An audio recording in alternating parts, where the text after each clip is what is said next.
18তম নারী শ্রেণী ব্যাচের প্রশিক্ষণ সমাপনী পুরস্কার অনুষ্ঠানে রংপুর পুলিশ ট্রেনিং সেন্টারের সুযোগ্য কমান্ডেন্ট ও বাহিনী মিডিয়া কর্মবন্ধুরা, প্রশিক্ষকবৃন্দ ও সদ্য প্রশিক্ষণপ্রাপ্ত নারী কনস্টেবলদের শীতের স্নিগ্ধ সকালে শুভেচ্ছা ও সালাম জানাই। আজ এখানে দাঁড়িয়ে মহান স্বাধীনতার স্থপতি, সর্বকালের সর্বশ্রেষ্ঠ বাঙালি জাতির জনক বঙ্গবন্ধু শেখ মুজিবুর রহমান ও তার প্রিয় পরিজনদের দীর্ঘাকার মাগফিরাত কামনা করছি। জীবন উৎসর্গকারী সকল বীর শহীদদের আত্মার প্রতি বিনম্র শ্রদ্ধা জ্ঞাপন করছি।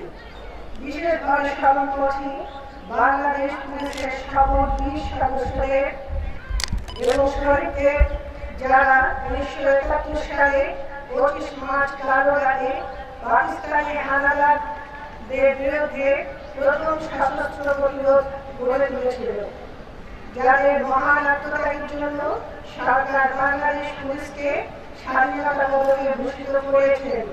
কৃতজ্ঞচিত্তে তার স্মরণ করছে। পেশাদারিত্ব বা দেশপ্রেমের অধিকারে বাংলাদেশ পুলিশ অত্যন্ত সফলভাবে সকল দুর্যোগ ও সংকট মোকাবেলা করছে। আমরা এমন একটা সময়ের মোকাবেলা করছি যা কখনোই আগে ছিল না। মাননীয় প্রধানমন্ত্রীর ভাষায় জঙ্গিবাদ উপসর্গ। এর সফল মোকাবেলায় বাংলাদেশ পুলিশের দায়িত্ব সরকার। নতুন সদস্য হিসেবে যারা বাংলাদেশ পুলিশে যোগ দিচ্ছেন তাদের ভাবতে হবে পুলিশ আজ একা নয়, সমগ্র বাংলাদেশ তার সাথে ঐক্যবদ্ধ হয়ে জঙ্গিবাদ ও অন্যান্য সামাজিক অপরাধ মোকাবেলা করবে। জনবান্ধব পুলিশ নারী ও শিশু অধিকার, সর্বোপরি মানবাধিকার রক্ষা করে আইনের সুষ্ঠু প্রয়োগ করবে। সুশৃঙ্খল পুলিশ বাহিনীর কর্মদক্ষতা ও সক্ষমতা নির্ভর করে মৌলিক প্রশিক্ষণ সহ বিভিন্ন বিষয়ভিত্তিক পেশাগত প্রশিক্ষণের উপরে। আমাদের সকলের সীমাবদ্ধতা সত্ত্বেও পুলিশের সেবার মান উন্নয়ন, দক্ষতা বৃদ্ধি এবং আধুনিকায়ন এবং জনবান্ধব করার জন্য বর্তমান সরকার নিরলস প্রচেষ্টা চালিয়ে যাচ্ছে। পুলিশ বাহিনীর জনবল সংকট দূর করার জন্য অতিরিক্ত 50,000 নিয়োগের প্রকল্প বাস্তবায়িত হচ্ছে।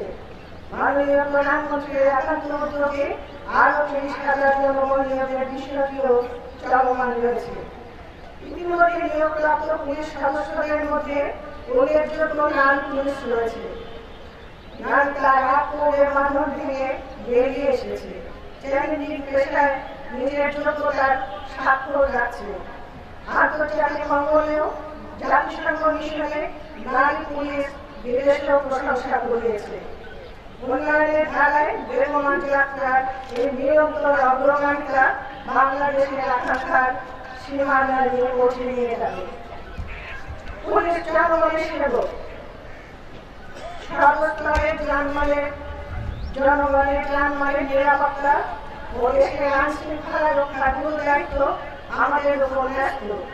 আমরা আশা করি পুলিশ ট্রেনিং সেন্টারের প্রশিক্ষণ শেষে দেশের বিভিন্ন স্থানে নিয়োজিত হয়ে আপনারা সমাজের সর্বস্তরে শান্তি শৃঙ্খলা, উন্নয়ন ও অগ্রগতির সকল ক্ষেত্রে প্রভূত উন্নত ঘটিয়ে দেশের সার্বিক উন্নয়নে নিজেদের সর্বত্র সম্পৃক্ত রাখবেন এবং আন্তর্জাতিক সেবা প্রদানের মাধ্যমে জনসাধারণের শ্রদ্ধা ও ভালোবাসা অর্জনে সক্ষম হবেন। পুলিশের দায়িত্ব সুষ্ঠুভাবে পালনের ক্ষেত্রে আপনারা সহযোগিতার হাত আরো প্রসারিত করবেন বলে আমাদের বিশ্বাস। সহকর্মীবৃন্দ, টিআরসি নারী পুলিশের আজকের সুশৃঙ্খল পুরস্কার দেখে আমরা মুগ্ধ হয়েছি। নবীন নারী পুলিশ সদস্যদের আমি অভিনন্দন জানাই। বলা বাহুল্য, প্রশিক্ষণ প্রদানের ক্ষেত্রে আপনারা যে আন্তরিক ছিলেন এই মনোজ্ঞ তারই সাক্ষ্য। আমি পুলিশ ট্রেনিং সেন্টারের কমান্ডেন্ট সহ সকল কর্মকর্তা, প্রশিক্ষক ও স্টাফদের আন্তরিক অভিনন্দন জানাই। মনে রাখতে হবে স্বাধীনতা পাওয়ার চাইতে তা রক্ষা করা কঠিন।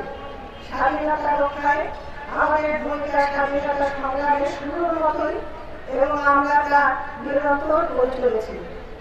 মিছিলের নবীন সদস্যদের আমরা সেই সংগ্রামে বরণ করে নিয়েছি। প্রগতির পথে বাংলাদেশের যাত্রায় আপনারা নবীন সারথী, আপনাদের সাফল্য কামনা করছি। আল্লাহ হাফেজ। বাংলাদেশ চিরজীবী হোক।